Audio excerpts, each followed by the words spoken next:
The hallway lights blinked as Dr. June Kim walked to his lab. It was 3 a.m., but he couldn't sleep. Not tonight.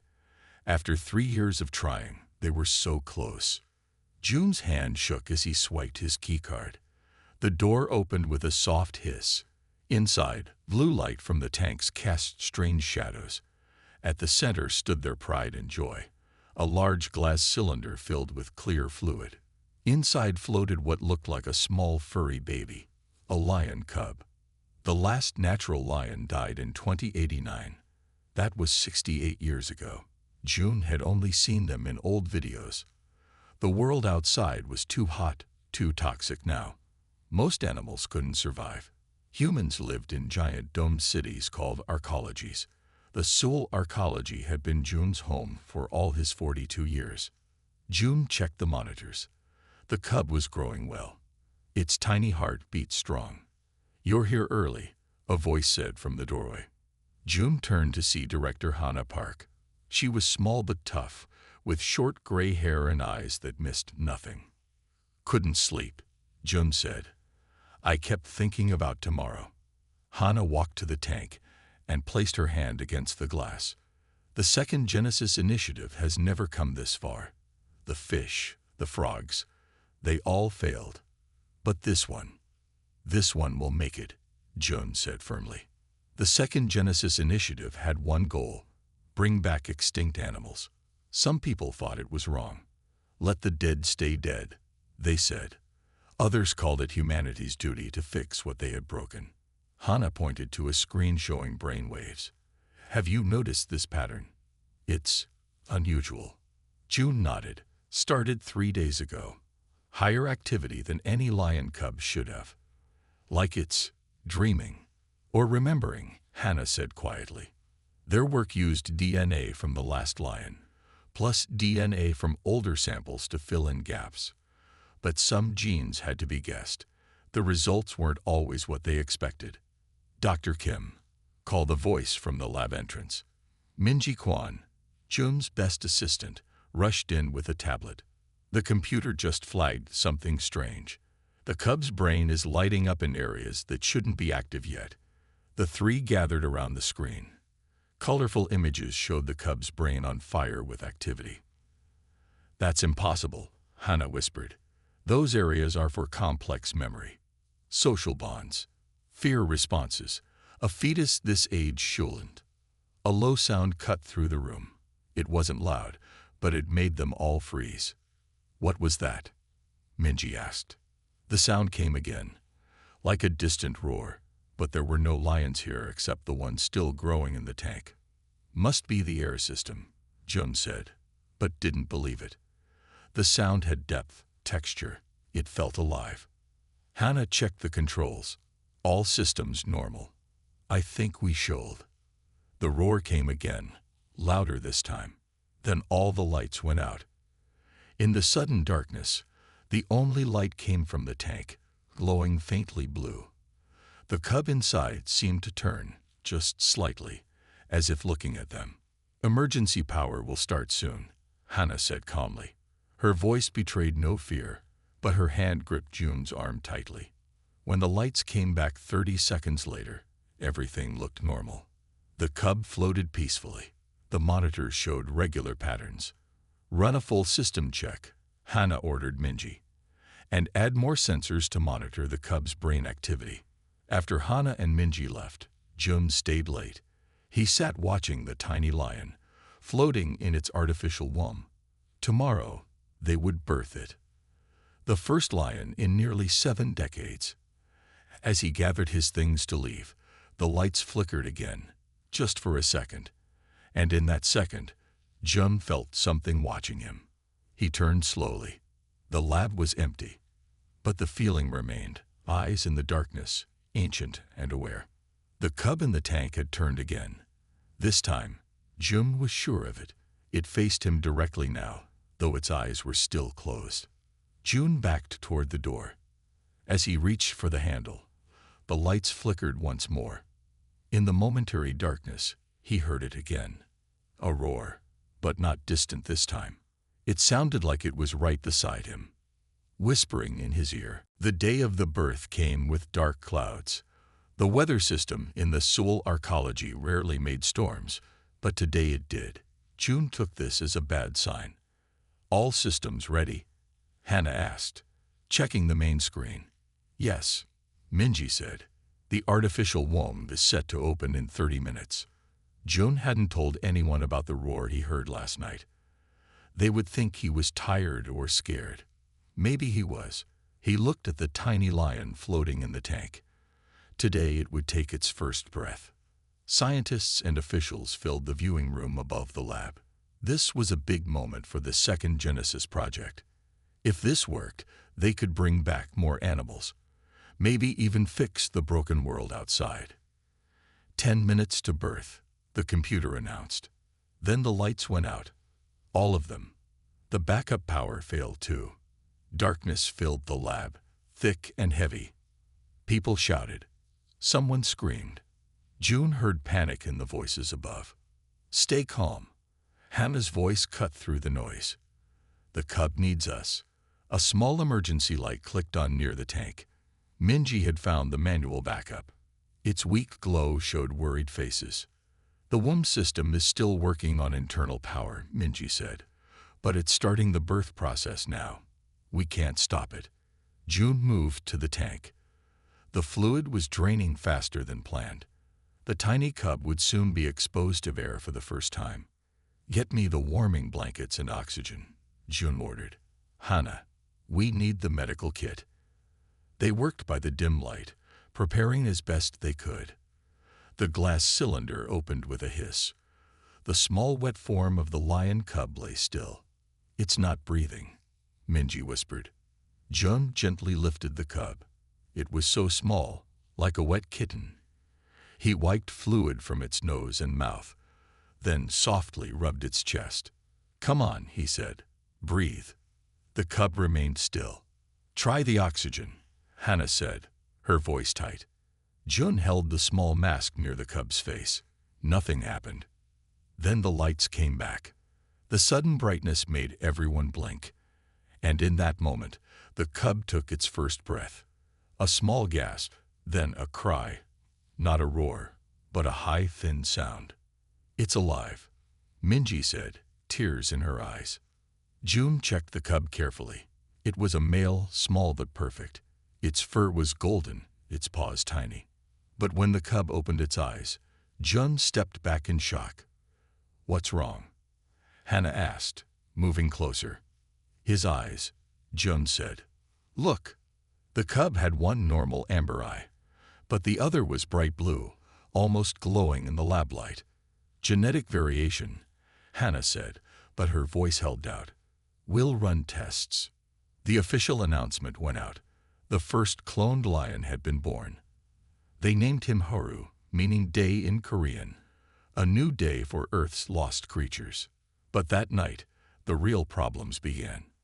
June stayed late, watching Haru sleep in his special habitat. The cub had eaten well and seemed healthy, despite the unusual eye. Around midnight, Haru woke up. He stood on shaky legs, staring at the corner of his habitat. There was nothing there.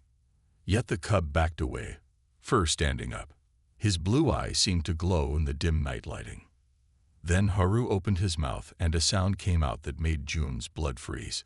It wasn't a normal cub sound. It wasn't even a normal lion sound. It was a scream, part animal, part something else, something that sounded almost human. The scream echoed through the empty lab. It bounced off walls and seemed to grow rather than fade. June pressed the emergency call button. "Minji, Hannah, anyone, come quick." Haru screamed again, staring at empty space. His blue eye glowed brighter. When Minji rushed in, she stopped at the door. "What is that sound?" "It's Haru," June said, "but I don't know why he's screaming." "Not why," Minji whispered, her face pale. "Who is he screaming at?" They both looked where Haru was staring. There was nothing there, or at least nothing they could see. 3 months passed. Haru grew faster than a normal lion cub should. His body was strong and healthy. but his screaming at night got worse. Minji spent the most time with Haru. She fed him, played with him, and watched over him. The other staff members were afraid of his strange blue eye and his nighttime screams. "He's doing it again," said the night guard, calling Minji at 2 a.m. "I can't stay here with that noise." Minji hurried to the lab. Haru was standing in the middle of his habitat. His head was thrown back, and the sound coming from his throat was not like any animal she had ever heard. It had patterns, almost like talking. The blue eye glowed in the darkroom. "It's okay, Haru," she said softly. "I'm here." The cub stopped screaming when he saw her. He came to the glass wall and pressed his paw against it. Minji put her hand on the other side. That night, Minji had a strange dream. She was running through tall grass under a hot sun. The ground felt rough under her feet. No, not feet, paws. She was chasing something. She could smell it ahead. Her body knew what to do even though her mind was confused. She was hunting. She woke up sweating. The dream had felt so real. She could still smell the grass and feel the sun. Later that day, Dr. Ta Sung called an emergency meeting. Tai was the oldest scientist on the team. He looked worried. "I found something in Haru's DNA," he said, showing slides on the big screen. "These parts here. They don't match any lion DNA we've ever seen." "Could it be from our fixes?" June asked. They had filled in missing parts of the DNA when they made Haru. "No," Ta said. "These are not from our work, and they're not from any modern animal." He looked around the room. "They're older, much older. They match patterns we found in fossils from before lions even existed." The room was quiet. This made no sense. "It's as if," Ta continued, "Haru has memories in his DNA from creatures that lived millions of years ago." Minji thought about her dream. Had she seen through Haru's eyes, or had she seen something older? Meanwhile, Security Chief Do Jin reported more problems. "The cameras near Haru's habitat keep breaking," he said. "Always at exactly 3:27 a.m. And my staff see shadows moving when they're near him, even when nothing is there." Director Hannah looked tired. "We need answers. June, can you analyze the sounds Haru makes at night? Maybe there's a pattern we're missing." That evening, June set up special microphones to record Haru's screams. When the cub started just after midnight, the sound was so loud that the first microphone broke. The second one worked. June ran the sounds through a computer program that studied patterns in noise. What he saw on the screen made him call the others immediately. "Look at this," he said when Minji and Hannah arrived. "This isn't random animal noise." He pointed to the sound waves on the screen. "These patterns repeat. They have structure. This is communication." "What is he saying?" Hannah asked. "I don't know," June admitted, "but he's definitely trying to tell us something." Minji watched Haru pacing in his habitat. The cub stopped and looked directly at her. The blue eyes seemed to see through her. That night, Minji had the dream again. But this time, she wasn't alone in the tall grass. Something was with her, watching through her eyes. Something old and patient and very, very aware. When she woke, she found herself standing in front of her bathroom mirror. On the glass, drawn in her lipstick, was a pattern of stars she didn't recognize. She hadn't gotten out of bed. She hadn't drawn anything. Yet there it was. And somehow she knew. Haru was drawing through her hands, using her to communicate. Because his paws couldn't hold a pen. A woman with short black hair and quick eyes walked into the lab. She wore a silver uniform with a moon patch. Her name was Dr. Yunli, and she came from the moon colony.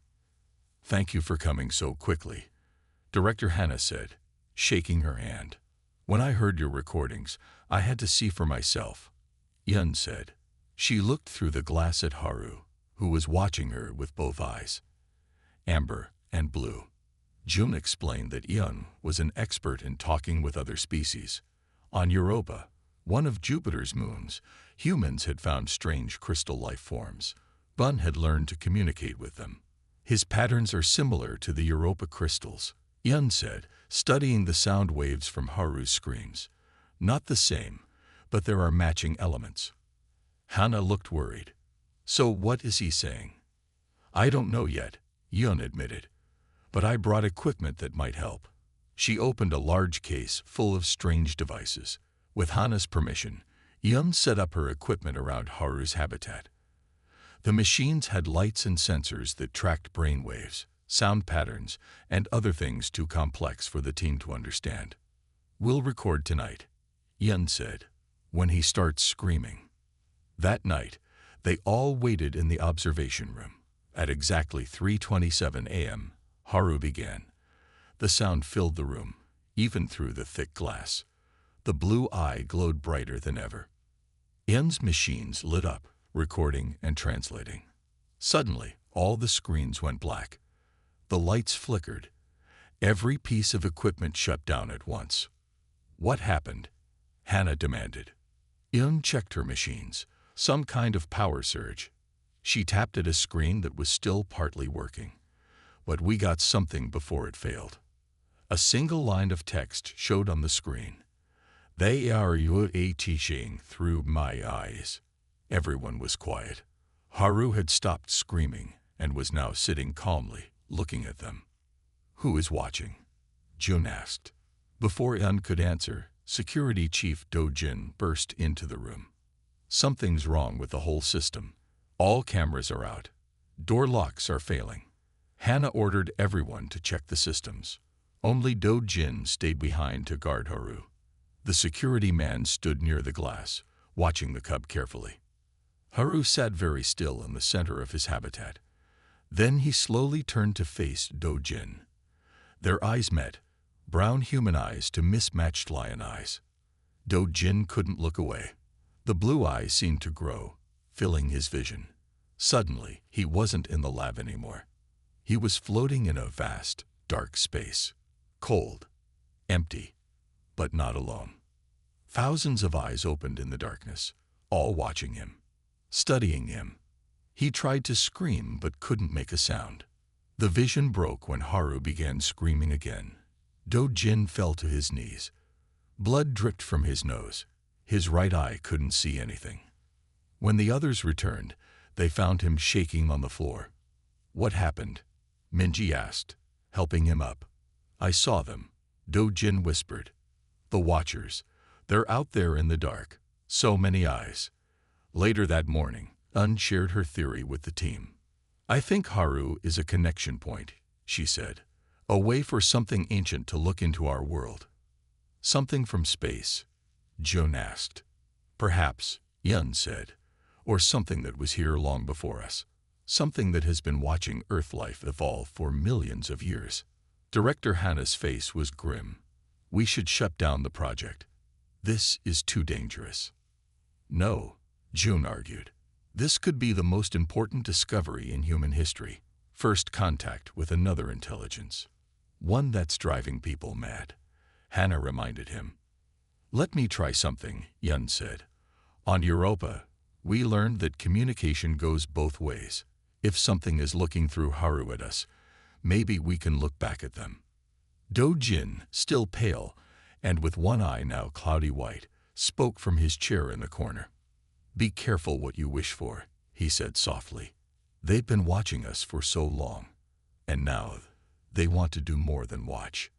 Outside the lab, the lights in the entire Seoul arcology flickered, as if something vast was testing its power. Minji didn't sleep for 2 days. She sat in the lab with papers spread around her.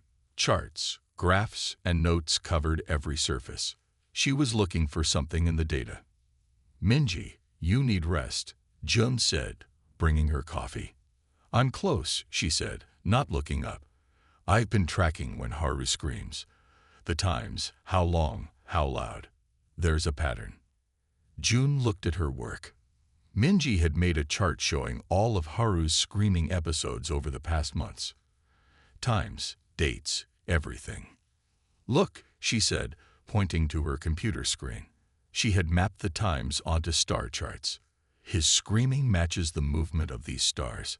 Her finger traced a pattern centered on a dim star in the Ophiuchus constellation. "That's just a normal star," Jun said. "Nothing special about it." "Maybe to us," Minji replied, "but not to Haru, or whatever is watching through him." Jun called the others. Soon, the team gathered around Minji's discovery. "The star moves across our sky," Minji explained. "When it reaches certain points, Haru screams, always at the exact same time." "That's not possible," Ta said. "How would a lion cub know about stars?" "He wouldn't," Hyun said quietly, "but something using him as a connection might." June contacted Yuna Kang at the Lunar Observatory. Her face appeared on the big screen. "That star?" Yuna asked, looking at the data they sent. "We just discovered something strange about it last month.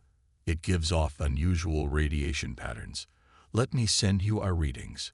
New data filled their screens.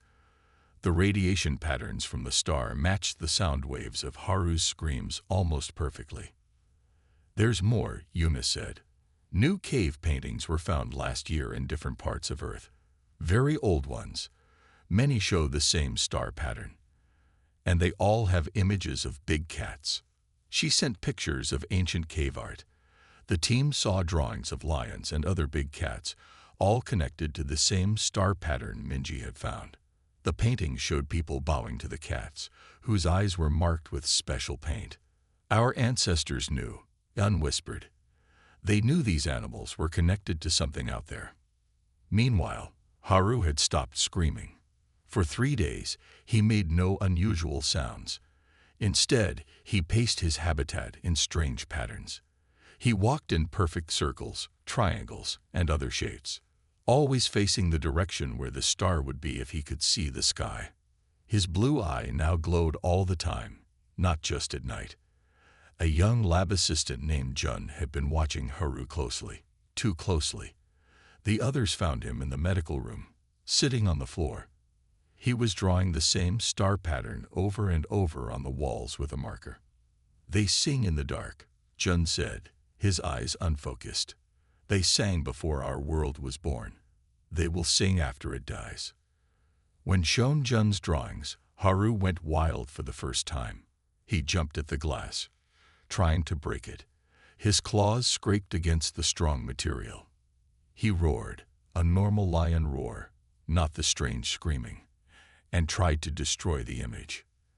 Then he collapsed, shaking on the floor of his habitat. Director Hannah had seen enough. "We're shutting this down," she announced. "Something is using Haru to affect our minds. It's spreading. If we shut down," Jun argued, "we'll never understand what's happening.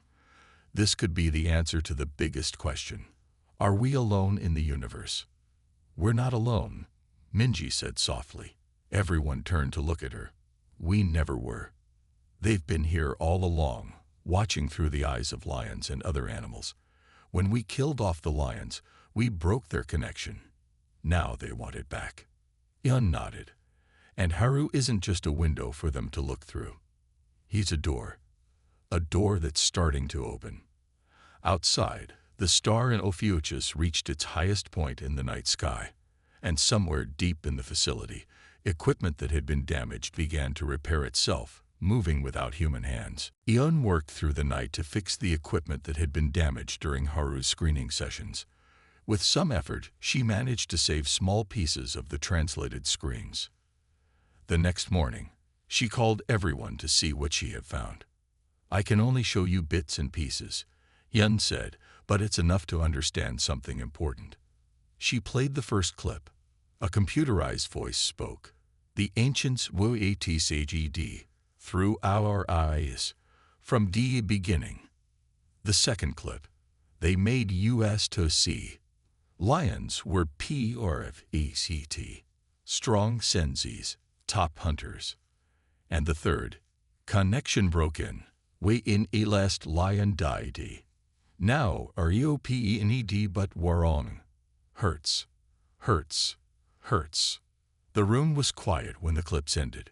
"So these ancients created lions as some kind of living cameras?" Jun asked. Eun nodded. "That's what it sounds like.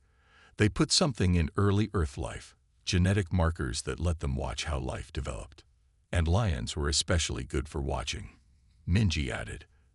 They could see far, hear well, and go anywhere as top hunters. Ta, who had been studying Horu's blood, spoke up. The strange DNA sequences I found, they are changing, growing. It's like they're evolving inside him, but much faster than normal evolution. Adapting, Yun said. Whatever is connecting through Haru is learning how to work with our current world. Director Hannah received a call. Her face grew dark as she listened. When she hung up, she looked worried. Government officials are coming tomorrow, she said. They've heard about Haru and want to explore the possibilities. What possibilities? June asked. Military ones, Hannah said simply. If these beings have been watching Earth for millions of years, they must have advanced technology. The officials want to find a way to communicate directly, maybe make deals. That's insane, Minji said. We barely understand what's happening. They've ordered us to prepare Haru for neural implants, Hannah continued. They want to strengthen the connection. But the translation shows it causes him pain, June protested. That's why he screams. They don't care, Hannah said quietly. They've given me direct orders. Later, June found Minji in the storage room, gathering supplies. What are you doing? He asked. We can't let them put implants in Haru, she said. It's torture. And dangerous. Whatever these beings are, forcing contact might make things worse. June agreed. We need to stop the procedure somehow. While they planned, Yun made another discovery. She rushed to find them, her face pale. The DNA sequences that Tai found. They're not just changing in Haru, she said. They're copying themselves. What does that mean? June asked. It means they're spreading, Yun explained. I tested blood samples from staff members who worked directly with Haru. 4 of them, including Minji, have traces of the same DNA now. Minji touched her temple, remembering her dreams of running through grass. It's jumping between species, she whispered, from lion to human. It's preparing, Yun said. Whatever is on the other side of this connection, it's getting ready for something bigger than just watching. That night, June and Minji finalized their plan to sabotage the implant procedure scheduled for the next day.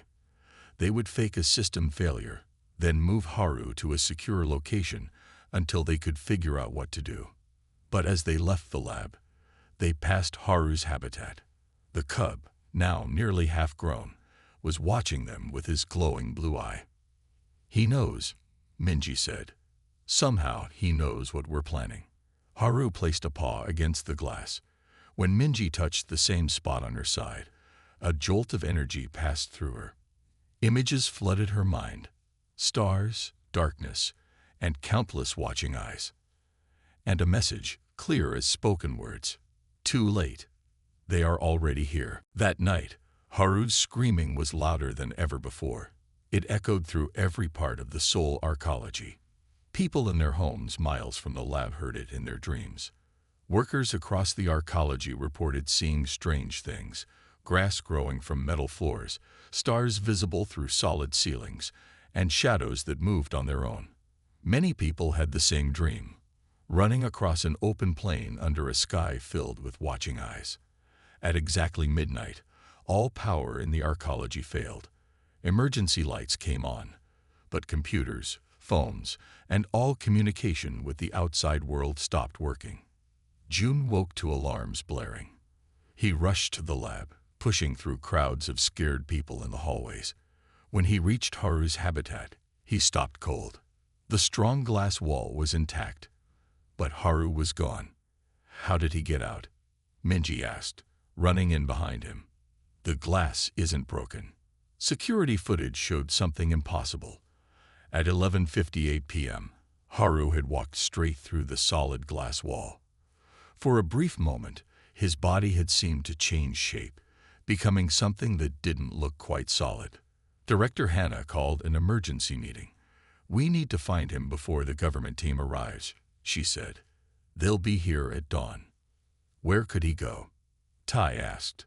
He's just a lion cub. He's much more than that now, Yun said. She showed them new readings from her equipment. Whatever is connecting through him is getting stronger. The signals match the radiation from that star in Ophiuchus. It's at its peak position right now. Security Chief Do Jin, his one eye still cloudy white, organized search teams. Check all lower levels first, he ordered. Maintenance tunnels, power centers, anywhere dark and quiet. Teams spread out through the arcology. June and Minji took the central data core, the huge computer center that ran everything in the city. As they walked through the dark halls, Minji touched her head. I can feel him, she whispered. In my mind. He's afraid. Of what? June asked. Not of what. For what? He's afraid for us.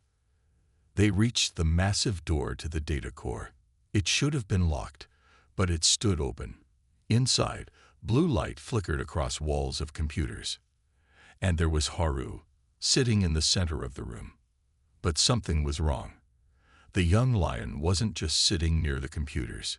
He was connected to them.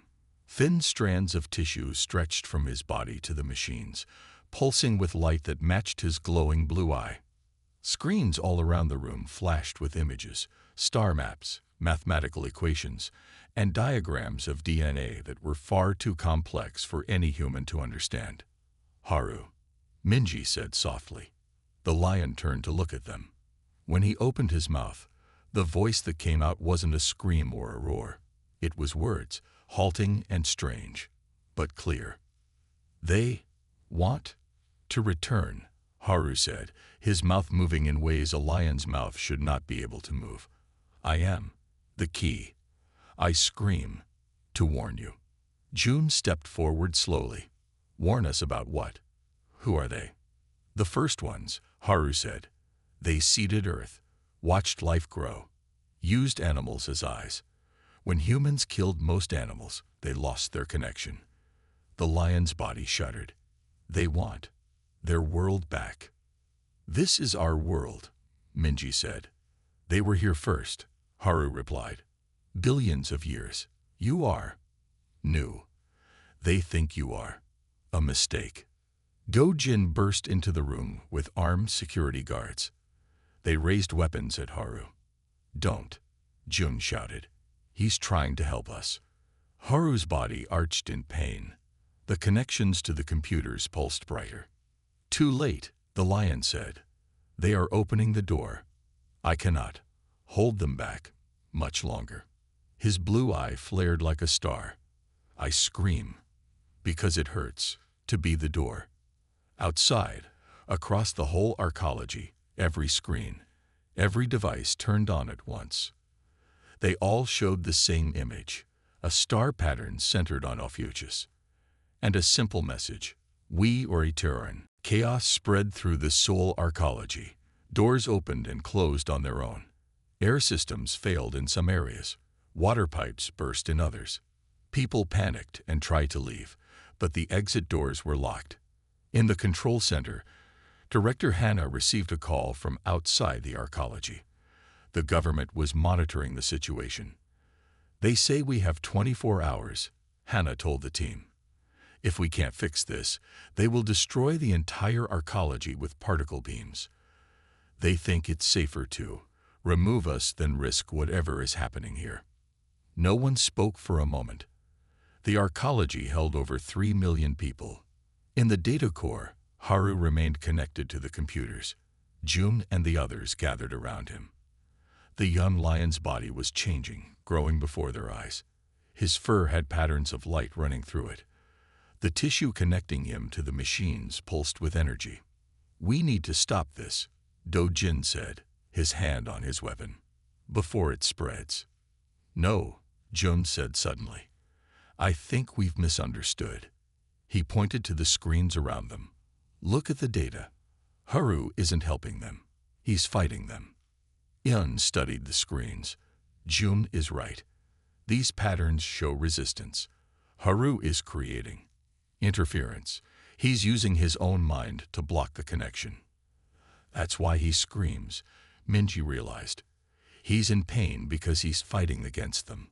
Haru's eyes, both amber and blue, looked at them with clear intelligence. I am the door, he said weakly.